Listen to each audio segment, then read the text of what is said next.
Hello and welcome to ChildLine's free webinar on improving parent-child communication during the COVID-19 pandemic. This is the first in a series of about 7 videos, each of which will cover one of the topics originally presented in the webinar. Please feel free to pause at different points if you wish to take notes on each slide. Our first topic covers communication and its purpose in the relationship between parent and child. To start that off, we want to remember the emotions and behaviors of a child. Young children deal with many of the same emotions that adults do. Children get sad, angry, frustrated, nervous, happy or embarrassed, but unlike adults, they tend to not have the words to talk about what they're feeling. Instead, sometimes they act out these emotions in very physical and often inappropriate ways, like throwing a puzzle piece across the room because you think it's too hard. From the moment children are born, they start learning the emotional skills they need to identify, express, and manage their feelings. They learn how to do this through their social interactions and their relationships with important people in their lives, such as parents, guardians, grandparents, or any kind of caregiver in their life. Being one of these people means that you have a very important role to play in helping children to understand their feelings and their behaviors. Children need to be shown how to manage these feelings in positive and constructive ways. The way that we as guardians and caregivers can facilitate this properly is via proper and positive communication with children. Children will be children at the end of the day. They will want their own way. They'll always have their phone in their hand, especially now when social media is even more important in our lives than before. They'll make you angry. They'll act before they think. Children are very impulsive. They often do not have the capacity of mind to consider the consequences of what they're about to do next. They will make the same mistakes over and over again. However, regardless of all of these things, they still want to learn, grow, feel loved, and be successful at the end of it all. And that's where parents and guardians have such an important part to play. What is your role as a parent? First, you take care of the child's biological and emotional needs. Children depend on you for things like nutritious food, a warm bed, appropriate clothes, medical care. You also must provide them encouragement, affection, emotional support. Whether it's a young child learning to ride a bike or a teenager trying to make it through their first breakup in their entire lives, or even as an adult, your child may still need you. Say if they got laid off from a job, they may still need that emotional support from a parent if they're able to get that. And they can find comfort from the love and emotional encouragement of a family. Secondly, you must provide a safe and supportive environment. Then you must protect your child from harm. A good parent or guardian ensures the child's safety and keeps him or her away from physical abuse, any kind of dangerous accidents, or even bad peer influence. For example, you give the child a helmet to wear when they're going to ride a bike. You keep dangerous medications away from the child or dangerous cleaning solutions away from the child. You advise them on ways to stay safe. You teach them to reject inappropriate physical contact from others or even from family members. You watch out for traffic before crossing the road or tell them how to avoid bad friends, the ones who carry you but bring you back. You provide them guidance, assistance, and direction. One of a parent's or a family's most important functions is to promote an environment where children can learn positive values, positive attitudes, behaviors, and skills that will take them through the rest of their life. Parents need to teach their children to be accountable for their choices, and they need to be involved in their children's education, teaching necessary life lessons, taking part in their schooling. The values taught and practiced within a family can influence the choices that these family members, namely the children, will make both inside and outside of their family for decades to come. You must also support and motivate your child. Motivation and support from the parent will help them to keep pushing when they're faced with hurdles or setbacks. It fosters a growth mindset. If you try but you don't succeed, you only fail if you stop trying. Avoid saying what's done is done and leaving it like that. You must focus on effort, not the outcome. How can the child improve? What can they do better next time? No matter how your child does, you should always find something positive to say about it. You were a great team player, for example, or it's great that you were willing to ask for help. And then you must also discipline gently but effectively. And we're not talking about punishment.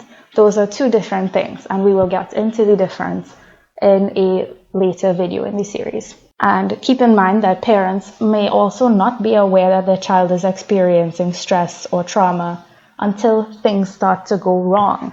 They may be easily upset, all of a sudden very angry or irritable. They're snapping at everybody.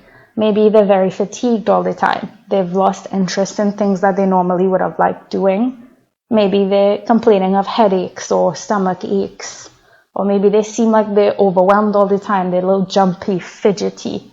Even perhaps they're more weak to getting sick. They're more likely to get a flu. All of these, yes, they may be just indicators of minor illness or temporary emotional upset. However, they can also be signs of deeper set trauma or extreme stress that you may not be aware of. So now we're going to go into the communication process, and I want to start it off with this quote. Be sure to taste your words before you spit them out. It's crucial to be mindful of the words you say and the comments you make towards children, especially when they're being said in anger. Just like children, sometimes adults can be impulsive with their words when they're angry or they're distraught. However, being in such a fragile and impressionable state in their development, children can be especially vulnerable to our words. Getting angry with your spouse and saying, "Oh, you're just like your father or your mother," to a child might seem to us in the moment like just a thoughtless and meaningless comment that you shouldn't take seriously. However, to a child, hearing that statement directed towards them, they may start thinking, "Oh, mommy or daddy isn't ever around, nobody in the family likes him, or she's mean to daddy." The child may observe these things and start to put two and two together in their head that, "Oh wow, if she said I'm just like my father, I must be like all of those terrible things. Does that mean mommy or daddy doesn't like me?" That kind of thinking has a devastating impact on their self-esteem, when you may not even notice that what you said stuck with them. For this reason, we have to be very careful about how we communicate and what we communicate to our children. What is communication? Communication is the process of sending and receiving messages through verbal or nonverbal means. This could include speech or oral communication, as well as body language, and we're going to focus primarily on those two. Essentially, in any communication, there is a sender and a receiver, a message, and interpretations of meaning on both sides of the interaction. The receiver gives feedback to the sender of the message, while the receiver gives feedback to the sender of the message, both while the message is being sent and afterward. Feedback signals can be verbal or nonverbal, such as nodding in agreement or looking away or a big sigh or any other myriad of gestures. There's also the context of the message, the environment it's given in, and the potential for interference or noise that can be a part of any place in this process during the sending or the receipt of the message. Effective communication is a twofold process.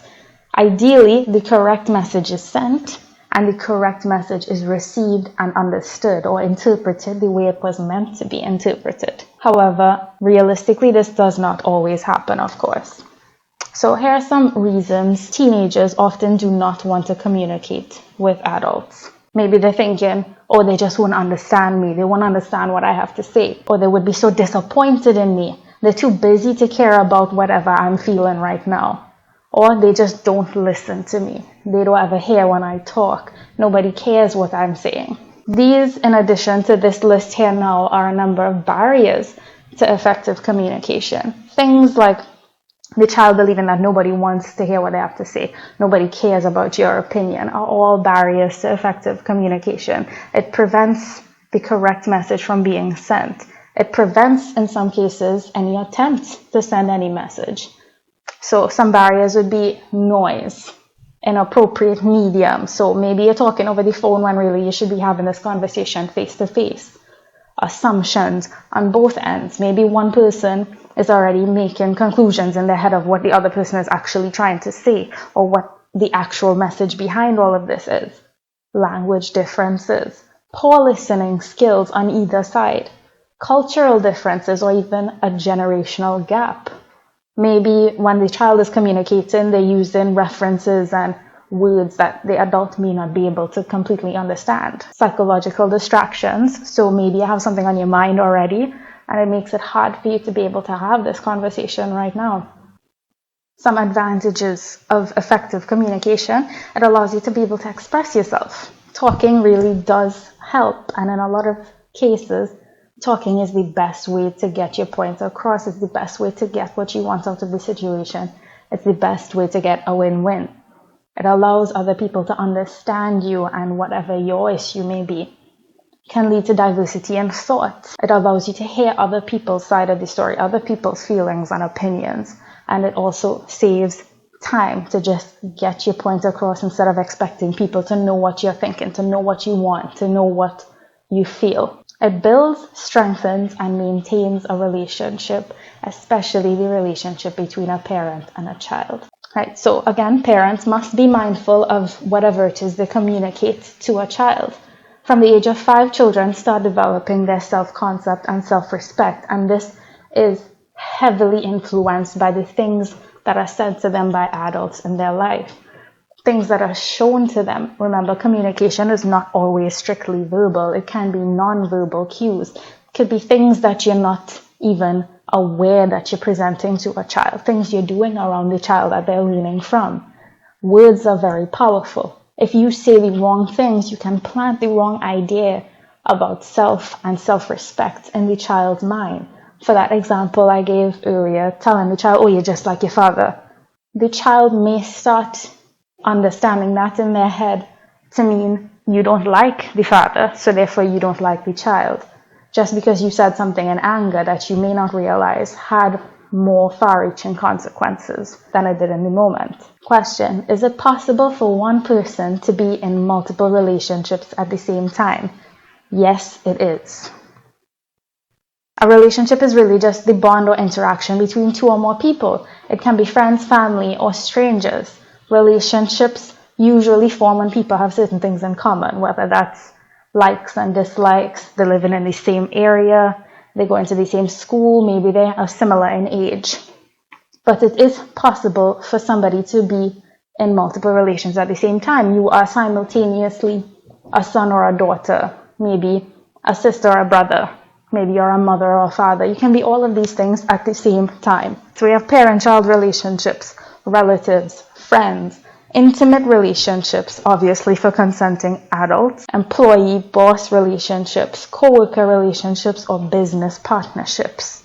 Despite parents possibly serving many roles in a child's life, it's important to remember that your primary role is as a parent, a guardian, a caregiver, a role model. Though you do want to interact in such a way as to encourage your child to trust and confide in you, you are not the child's friend. What your child primarily needs from you is guidance and support, discipline when they do wrong, and support in order to learn from their mistakes. Key to this is the parenting style that we use in raising our child, which we'll be covering in the next video in the series.